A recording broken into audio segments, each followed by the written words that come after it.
All right, so this is the experimental setup that we want to be able to analyze. We have a super low friction cart that can roll along this track, and then it is connected by a string to a hook that we can add mass to, so we can vary what the total mass of this is. And we're going to hang this off the end of this pulley here, so that when we release it, the hook is going to start to pull on the string will pull on the cart, and that will cause the cart to accelerate forward. And we can add mass to either the cart or the hook to get sort of different data points. And so I could add some mass to this, I could add some mass to this. And then let's just see what this looks like. So this hopefully you can imagine what this is going to do, but just to make sure everything looks like you expect.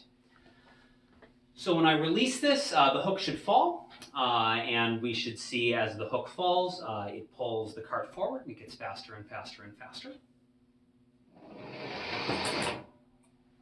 One thing I would like to point out is that, so we're going to try to measure what the acceleration is, but it is only accelerating for as long as the hook is actually really pulling on it.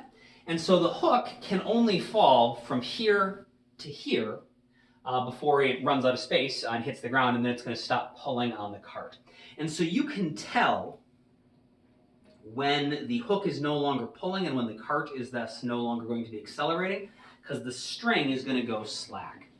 So you'll notice right here the string is taut. As long as this is nice and straight, the string is taut, that means that the hook is pulling down, pulling through the string, and there's this tension force being exerted on the cart.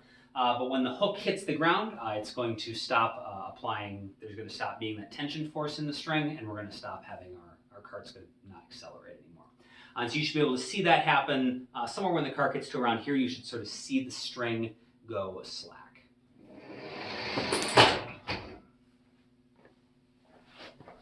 And so we need to figure out what is the acceleration of our cart going to be based on both the total mass of the cart and everything on it, as well as the mass of the hook and everything on it. So the hanging mass versus the mass of the cart.